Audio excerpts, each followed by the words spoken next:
KKP sendiri sebetulnya juga ini ya mengaku bahwa ada perintah dari Prabowo untuk mencabut atau menyegel pagar laut itu gitu. Jadi informasi yang kami terima itu di awal Januari setelah pagar laut itu rame, Kang, ada pertemuan antara petinggi Gerindra dan Aguan gitu untuk membahas soal masalah ini gitu, masalah PSN dan pengembangan PIK gitu.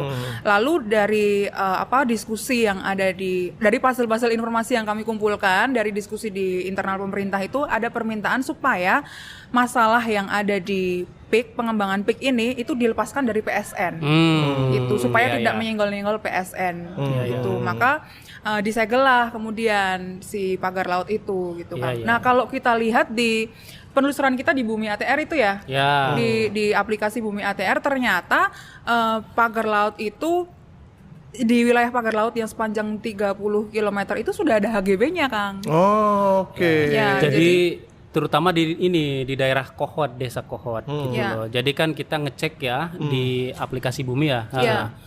Dan sudah ada couplingnya, coupling HGB ya. Gitu. Bentar Wan, ini nggak masuk di akal gue nih Wan.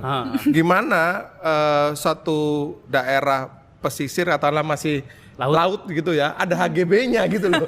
Ini kan nggak make sense gitu kan. itu juga gitu ya, nggak make sense kan.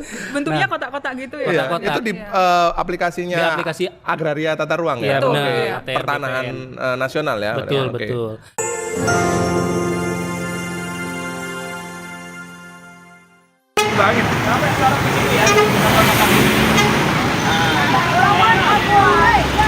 Lawan Aguan, lawan Antoni Salim. Lawan Aguan, lawan Antoni Salim, lawan Aguan. Nah.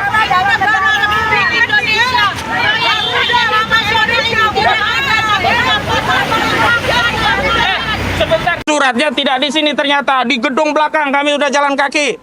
Suratnya sudah kami kirim, diterima 14 oleh Abdul Habib.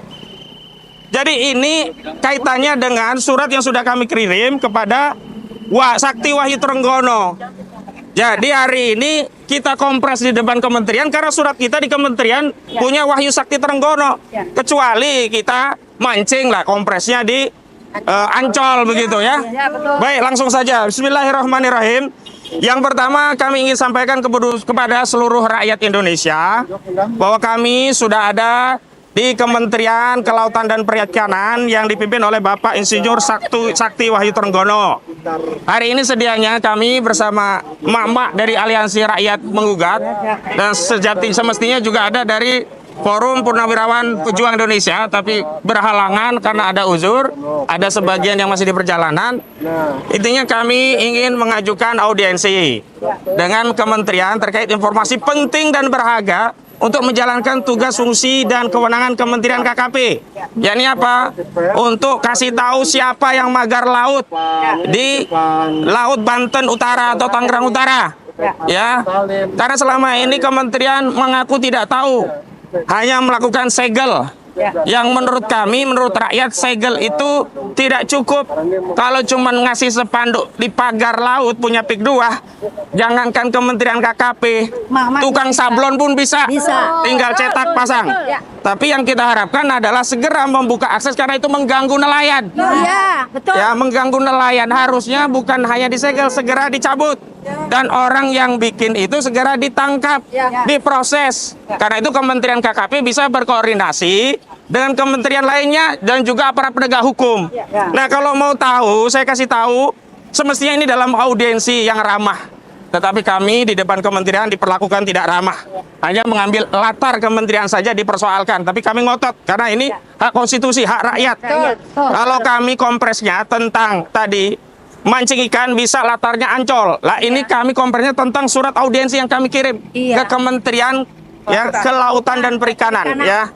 Yang ingin kami tegaskan adalah bahwa kepada Pak Menteri juga Pak Prabowo Subianto, saya kasih tahu Pak.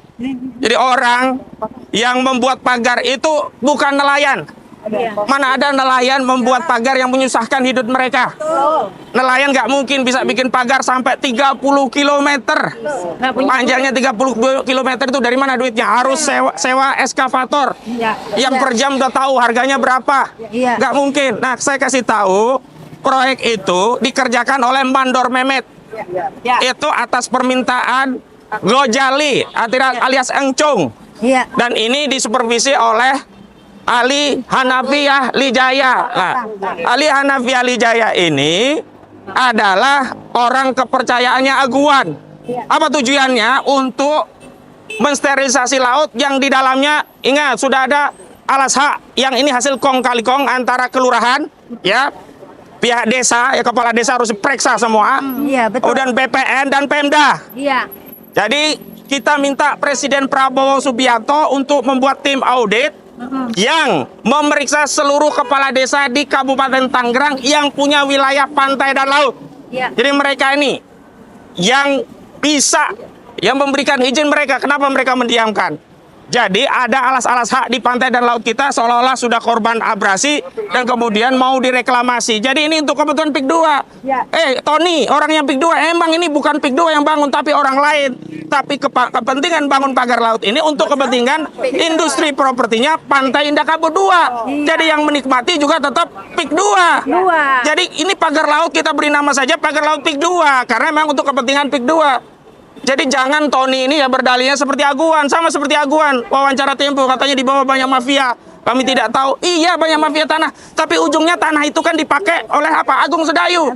Untuk proyek industri properti yang mereka untung beliung cuan besar dari proyek itu. Sementara asas produksinya tanah yang diperoleh dari menindas, merampas tanah rakyat. Bagaimana nggak merampas? Dipaksa dijual 30.000, 50.000. Begitu sudah jadi tanah kapling dijual 30 juta rupiah per meter. Coba. Saya berulang kali sebut itu perampasan karena rakyat tidak ridho, kecuali mereka menjual dengan ridho. Gimana mau ridho? Tiba-tiba diuruk belum dibayar, bayar sebagian. Ini semua adalah kezoliman terhadap rakyat Banten.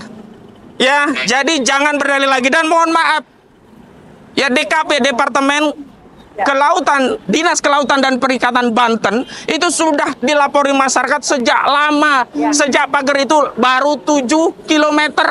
Nah sekarang menjadi 30 km. Di mana negara? Di mana negara, posisi negara untuk melindungi rakyatnya? Masa nggak tahu? Nelayan yang menjadi korban, negara diam.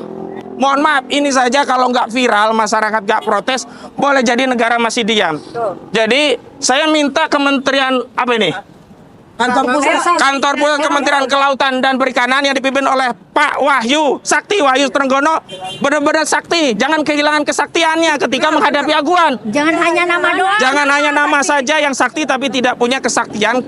Karena apa? Kementerian itu punya anggaran, ya punya sarana prasarana, punya alat negara, punya fasilitas, punya segala hal yang dimiliki yang bisa untuk menegakkan ya kedaulatan laut kita.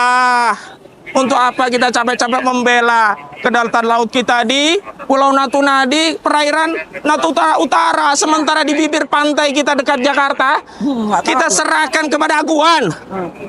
Hari ini masa kita kalah seluruh rakyat kita ini dengan seorang Aguan? Keterlaluan.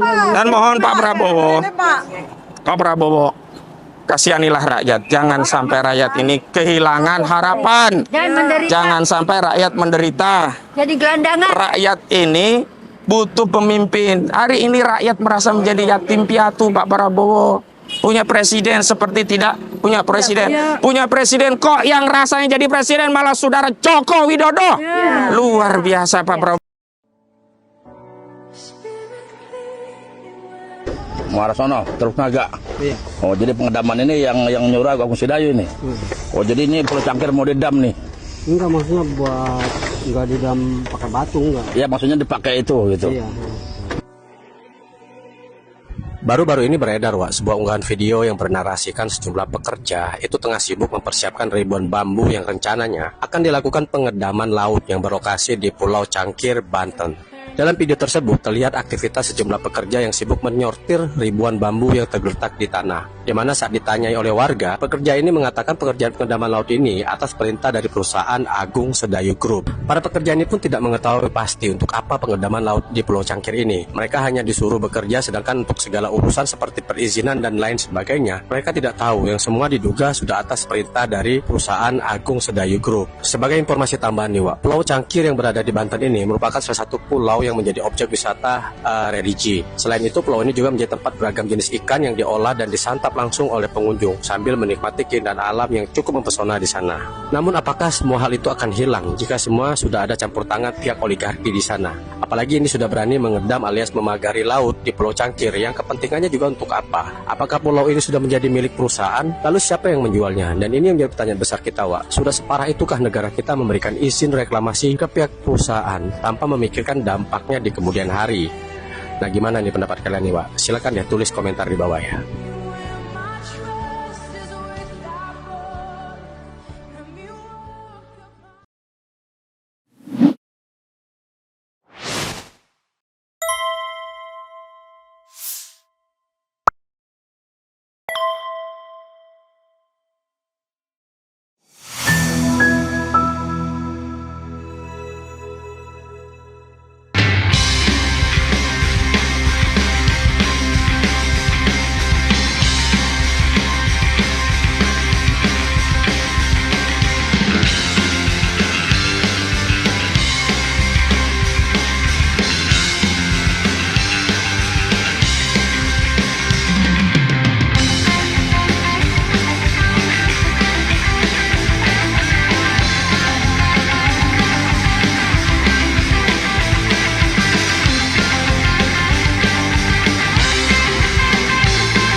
Assalamualaikum warahmatullahi wabarakatuh, Sobat RH sekalian. Jumpa lagi kita di channel yang keren ini. Keren jadas. Ya, Sobat RH sekalian, saya masih di Tanah Suci, Mekah Al-Mukarramah. Dan saya mau ambil satu video terkait dengan pagar laut ya. Saya belum pernah membahas apapun soal pagar laut ini, tetapi sudah sangat heboh. Bayangkan ya, kalau kita lihat pasal 33, bumi, air dan kekayaan alam yang terkandung di dalamnya dikuasai oleh negara dan digunakan sebesar-besarnya untuk kemakmuran rakyat. Jadi tidak boleh ya dimiliki oleh perseorangan. Pagar laut seperti itu. Ini prinsip dalam bernegara.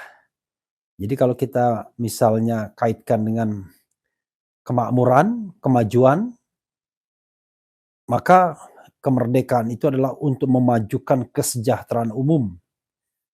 Untuk kemakmuran bersama, bukan untuk kemajuan atau kemakmuran segelintir orang saja. Jadi kalau kita bicara tentang paradigma berpikir, Sobat Era sekalian, kenapa misalnya kita menolak PIK Pantai Indah Kapuk 2 misalnya? Pertama, soal PSN itu memang tidak clear awalnya. Sekarang saja diklarifikasi bahwa hanya sebagian. Kalau tidak salah 1000-an hektar PSN, sisanya tidak. Tetapi kan di lapangan, sebagaimana sering disampaikan Said Didu, itu terkesan Sobat Era sekalian, itu daerah tuh PIK semua. Mau dijadikan kawasan eksklusif, mau dijadikan seperti Singapura. Kita tidak menolak kemajuan, tetapi ada satu hal bahwa membandingkan dengan Singapura misalnya, tidak relevan. Karena kalau Singapura, Sobat Era sekalian, Singapura itu satu negara as a whole, sebagai satu kesatuan. Jadi mayoritas masyarakat bisa menikmati tanah dan kemajuan itu sebagai satu kesatuan. Tapi Indonesia dari Sabang sampai Merauke, disparitas begitu tinggi. Bayangkan, kalau dibuat tempat-tempat eksklusif, yang terjadi adalah kesenjangan makin lebar dan kemudian akan bisa memacu masalah-masalah sosial di kemudian hari. Karena itu, kemakmuran harus milik bersama. Kalau seandainya ada kue satu potong, maka lebih baik potongan itu diberikan kepada banyak orang dibandingkan kepada 1-2 gelintir orang. Jadi begitu ya prinsipnya sobat era sekalian. Jadi membela rakyat banyak, bukan membela segelintir orang dengan kemampuan luar biasa secara finansial dan dekat dengan kekuasaan. Termasuk pagar laut.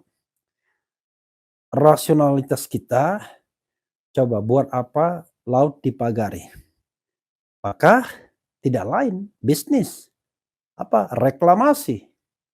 Kalau seandainya itu untuk menahan pasir, ya, agar kemudian tidak dibawa lagi ke laut, yang terjadi adalah tujuannya adalah reklamasi. Tujuannya mendapatkan tanah secara murah dan mudah. Padahal kita tahu bahwa bumi, air dan kekayaan alam yang terkandung di dalamnya dikuasai oleh negara dan digunakan atau dimanfaatkan sebesar-besarnya untuk kemakmuran rakyat. Jadi tidak bisa seenaknya saja sobat era sekalian. Jadi ini bukan tentang orang, bukan tentang siapapun, aguan atau selebriti yang disebut-sebut itu, ya. Tetapi ini adalah tentang bernegara, tentang tekad, ya, bagaimana rakyat Indonesia dimerdekakan semuanya. Not only merdeka secara teritorial, tapi betul-betul merdeka secara individual. Salah satunya adalah bebas, free from hunger, bebas dari rasa lapar, ya, bebas dari kehidupan yang tidak layak. Karena itu negara mempromosikan pekerja dan penghidupan yang layak bagi kemanusiaan. Coba kita lihat saudara sekalian, kita sedikit bacakan ya. Nelayan Pulau Cangir ungkap selebritis dalang pagar laut 30 km, .2 yang sekarang lagi booming. Apa ya inisial yang lagi booming itu? Ya yang Ono. RH yang lagi booming. RH. Refli Harun ya, bukan yang R yang lain ya. Oke, coba kita bacakan komentar, bukan komentarnya ya, beritanya dulu baru kita lihat komentarnya. Saya senang saudara sekalian karena saya bisa live lagi ya di kota suci Mekah Al-Mukarramah ya. Semoga yang menonton ini mendapatkan rahmat dari Allah Subhanahu wa taala, dan kalau punya cita-cita ingin ke sini juga insya Allah cepat diijabah. Not only about money tetapi juga soal motivasi ya. Banyak orang yang mungkin uangnya berlimpah berlebihan tapi tidak memiliki motivasi untuk datang ke sini ya. If you are a Muslim ya, kalau bukan Muslim memang convert to Muslim first, then you can go here. Tetapi if you are Muslim, it could be you have money tetapi belum tentu mau ke sini. Tetapi yang namanya mudah bagi Allah Subhanahu wa taala kalau seandainya kita mau datang ke sini ya. Banyak jalan menuju Roma. Oke, kita bacakan sedikit ya. Tribunnews.com Tangerang ya. Seorang nelayan Pulau Cangir memberikan informasi pemilik pagar laut di Tangerang sepanjang 30 km merupakan seorang selebriti tanah air. Oke. Bahkan nelayan tersebut mengatakan selebriti yang dimaksudkan sangat terkenal ya. Keberadaan pagar laut di Tangerang ini dinilai telah mengganggu aktivitas nelayan dan warga pesisir setempat. Sepengetahuan Bapak, siapa sih dalangnya? Tanya wartawan. Wah, semua juga tahu itu, anak kecil juga tahu dalangnya. Siapa lagi kalau bukan selebriti sekarang yang lagi booming? Kalau disebutin satu persatu takutnya banyak ABCD-nya. Yang jelas semua orang pasti tahu, ungkap Heru sambil tersenyum dari tayangan YouTube Warta Kota Live Minggu.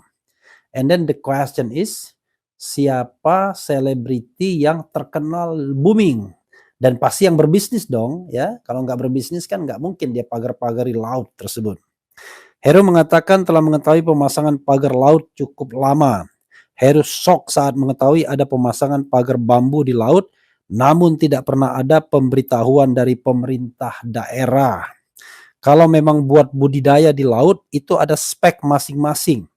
Misalnya budidaya kerapu ada panjang, lebar, tinggi. Budidaya kerang hijau rancangannya bukan begitu. Saya juga budidaya kerang hijau, misalnya spek menangkap cumi atau udang. Bukan begitu kayak bagan apung, makanya bukan alasan pagar itu dibuat budidaya masyarakat. Saya rasa jauh dari harapan masyarakat, ungkap Heru. Ya, ada yang mengatakan pagar itu untuk menahan yang namanya pasir pantai agar tidak balik ke laut, sehingga itu akan menjadi cikal bakal reklamasi atau penambahan lahan ya. Sejak awal pembangunan pagar laut tersebut tidak pernah ada sosialisasi dari siapapun.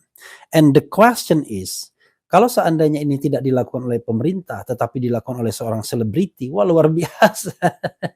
Dia bisa memiliki laut ya. Padahal tidak ada orang paling kaya di Republik Indonesia ini pun yang bisa membeli laut, karena laut itu belongs to the republic, belongs to the people, belongs to Indonesian people yang berjumlah 270 juta lebih ya. Not belongs to even Prabowo himself ya. Hingga akhirnya Heru dan warga setempat pun bertanya langsung ke pekerja yang membangun pagar laut tersebut. Harusnya awalnya koordinasi dulu, sosial dulu ke warga sekitar. Kan ada masyarakatnya di sini. Gimana nih masyarakat, kita mau bikin pagar biar ada hasilnya, pemberdayaannya, paling tidak kan ada masukan. Itu salah besar, kata Heru. Perihal upah dari pekerja yang diminta untuk membangun pagar laut, Heru punya bocorannya. Ternyata bayaran pekerja tersebut adalah ratusan ribu sehari. Kalau menurut taksiran upah kalau standar pekerja Tangerang Utara sekitar 100 sampai 125 ribu per hari.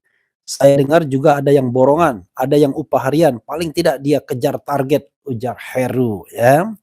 Biasanya penguasa atau pengusaha seperti ini kejar target seiring dengan kekuasaan yang dia punya ya.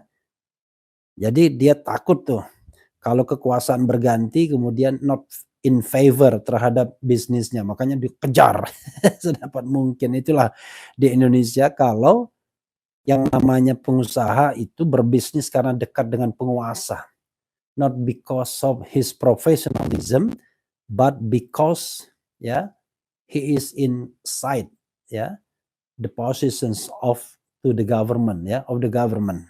Jadi government inside ya, di dalam government, tetapi tentu kita minta governmentnya nggak begitu dong ya. Oke, ditanya harapan ke depannya, Heru meminta kepada KKP. KKP itu adalah Menteri Kelautan dan Perikanan ya, KKP ya, agar segera mencabut pagar laut tersebut. Luar biasa ya, berani nggak masalahnya? Harapan saya sih simple, cabut lagi seperti semula. Ngapain ditunda-tunda kelamaan, 20 hari lagi ditunda, nanti masuk angin lagi, nggak jadi lagi. Kegiatan itu bukan 1-2 bulan, 5 bulan mah udah ada. Bukannya nggak tahu, saya pernah dari awal dia survei ke sini, pernah sidak tapi kok nggak ada tindak lanjutnya, pinta Heru. Yang masangnya siapa? Dia yang cabut, jangan sampai ngebebanin masyarakat lagi yang nyabut, apalagi sampai TNI Polri yang nyabut, malu-maluin. Kalah berarti sama perusahaan swasta. Negara kalah sama perusahaan swasta, sambungnya. Jadi yang namanya land hungry, penyakit lapar ini luar biasa ya. Bantahan PIK 2, Pantai Indah Kapuk 2, angkat bicara soal pembangunan pagar laut sepanjang 30,16 km di perairan Tangerang, Banten. Manajemen pengelola PIK 2 Tony menyatakan pagar laut tersebut bukan dibuat oleh pihaknya. Ya, itu bukan dari kami. Pihak kuasa hukum kami nanti akan menjelaskan detailnya, kata Tony, ditemui di PIK 2 Tangerang Minggu. Tony mengatakan polemik proyek strategis nasional PSN PIK 2 saat ini terjadi karena minimnya edukasi terhadap masyarakat. Saya pikir mungkin kurangnya pengetahuan, kurangnya edukasi ke beberapa teman-teman yang sedikit berbeda ini, bahwa memang PSN ini dianggap seluruh PIK 2 itu PSN. Ternyata itu kan tidak, kata Tony. Ia menerangkan hanya sebagian kecil dari kawasan yang ada di PIK 2 yang ada di Tangerang Utara sebagai PSN. Mungkin mereka memahaminya semua PIK 2 PSN sehingga menjadi polemik, seharusnya tidak ada masalah, katanya. Ya, sahabat sekalian, pertanyaannya adalah ya sebagaimana disampaikan Said Didu di Refli Harun Channel juga ya. Memang PSN itu sebagian kecil saja dari PIK 2, tetapi mantra PSN itu digunakan untuk membayar atau mengganti rugi secara murah tanah-tanah rakyat. In the name ya PSM, ya in the name of PSM, on behalf PSM, kemudian masyarakat digusur. Itu persoalannya. Jadi kalau misalnya bukan PSN, ada mantranya, ya sudah jual beli biasa saja. Dan juga tidak boleh ada sebuah katakanlah kelompok masyarakat yang hidup secara eksklusif dengan mengambil tanah orang. Jangan lupa bahwa banyak sekali rakyat kecil yang hidup di area yang dinamakan PIK 2 tersebut. Ya, mereka sudah hidup lama di situ. Mereka juga bergantung pada alam. Mungkin mereka nelayan, mungkin juga mereka mengandalkan kegiatan ekonomi yang lainnya, dan mereka kemudian harus rela menyerahkan tanah. Padahal laut milik bersama bisa untuk sumber rezeki ya sesuai dengan aturan tentunya, dan tidak boleh ada pencemaran lingkungan. Jadi sahabat era sekalian, who is the name? Saya kira saya tidak punya kapasitas untuk reveal the name, tetapi kita bisa membayangkan kalau clue-nya adalah selebriti ya, kemudian lagi booming, kemudian yang berbisnis, maka harus tambah yang dekat dengan kekuasaan pastinya. Karena yang seperti ini hanya orang yang dekat dengan kekuasaan yang berani melakukan ini. Pertanyaannya adalah, adakah kemudian linknya kepada penguasa atau pengusaha yang melakukan bisnis di PIK 2 misalnya? Ini kan juga harus dilihat. Jangan sampai kemudian seolah-olah pihak lain yang terlibat, tetapi kemudian ada kaitan, ikatan, ada kolaborasi, ya, ada cooperation di antara berbagai pihak tersebut. Hanya berbagi peran saja, yaitu division of labor. Sahabat era sekalian, negara harus adil, ya. Negara harus hadir untuk semua orang, tidak hanya adil dan hadir untuk sekelompok orang saja, atau hanya untuk mereka yang mendukung kekuasaan.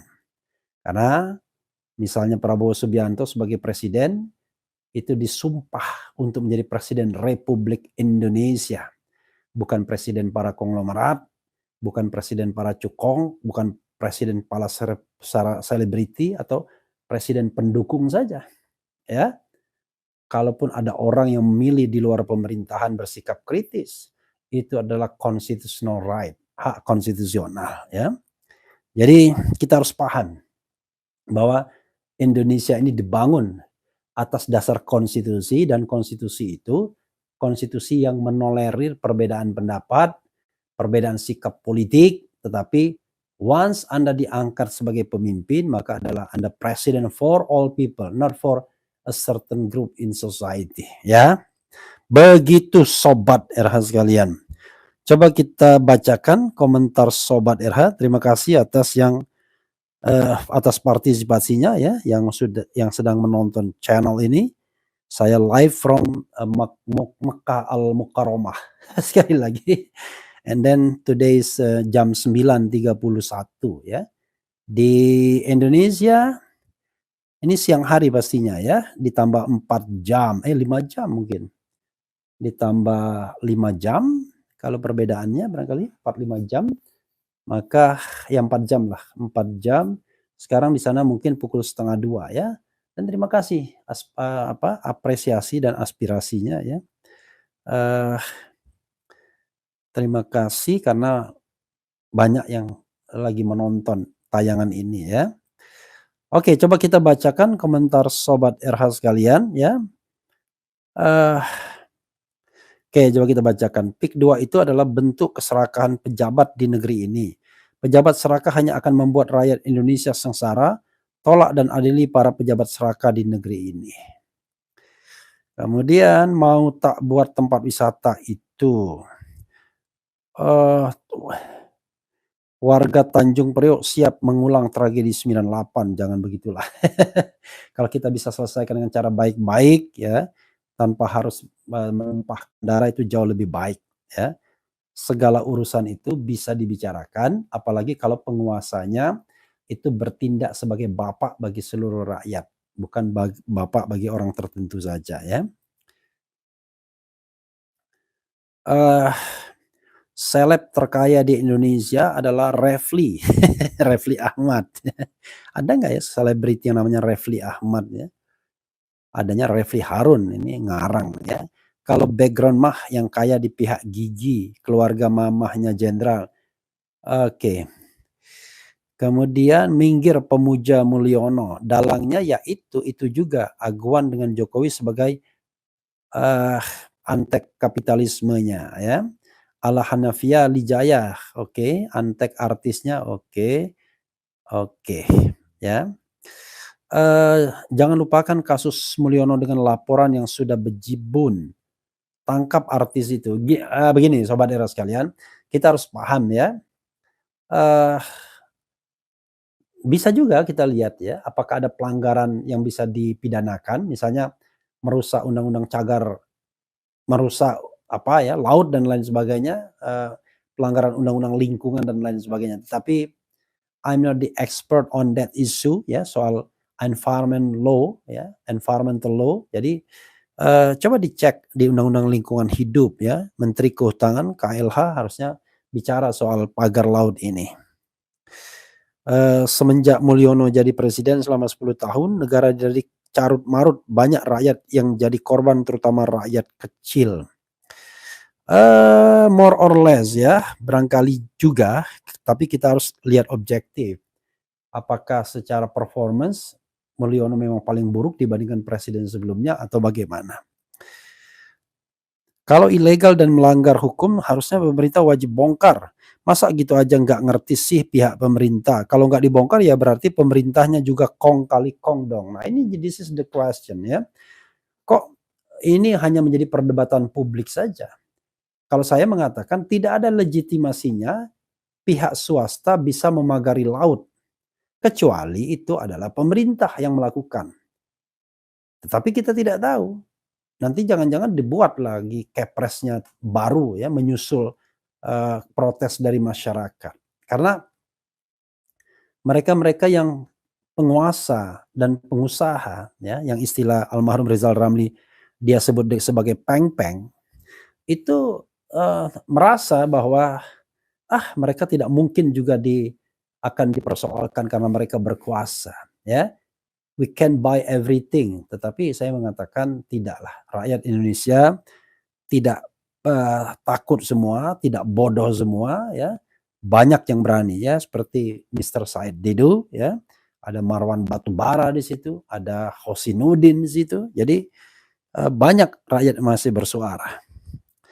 Pak Prabowo hanya bisa omon-omon, gak berani sama aguan. Semoga tidak ya. Just he is waiting a perfect time to do something, mungkin ya, tapi kita tidak tahu. Kemudian tangkap dong artis, jangan jadi ompong. Ya kita nggak bisa main tangkap-tangkapnya saja, harus dilihat pelanggaran apa yang dibuat ya, karena ini soal negara hukum katanya begitu ya. Ya, Indonesia is the Rechtsstaat ya, bukan Machtstaat, bukan negara kekuasaan. Betty Nurbaiti, thank you very much ya. You have a star. Sehat selalu Bung RH. Semoga dirahmati dan diberi kelancaran dan dikabulkan semua doanya. Amin ya rabbal alamin. Hari ini Mekah hujan nggak Bung? Semangat.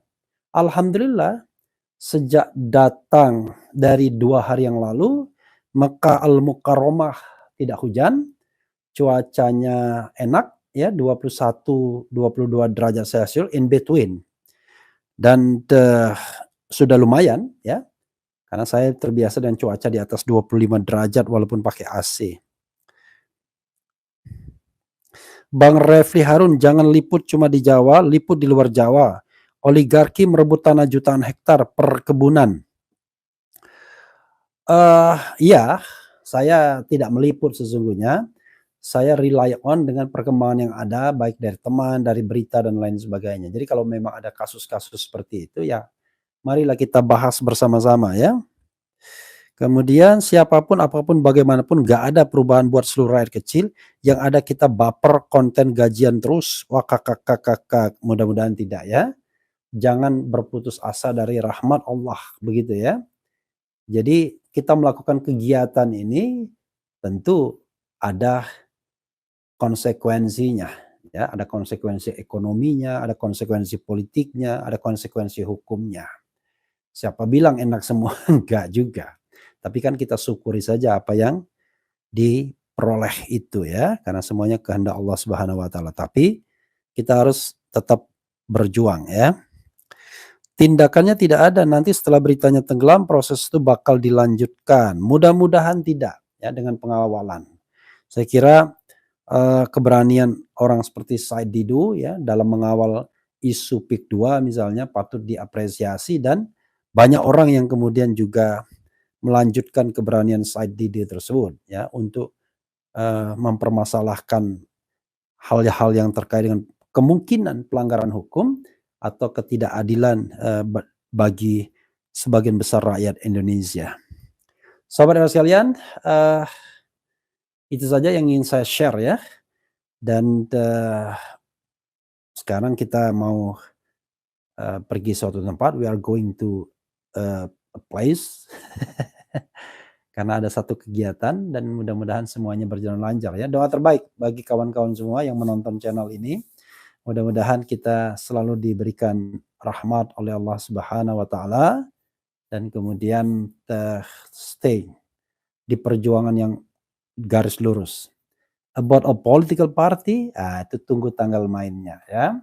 Nanti saya akan reveal, kasih bocoran, umumkan mengenai a political party itu. Tapi for this time kita bicara tentang hal yang lain dulu sambil menikmati udara Mekah yang tidak terlalu ekstrim bagi orang Indonesia, walaupun ya tetap saja ada kering-keringnya ya. Begitu sobat sekalian. Wassalamualaikum warahmatullahi wabarakatuh. Keren cadas.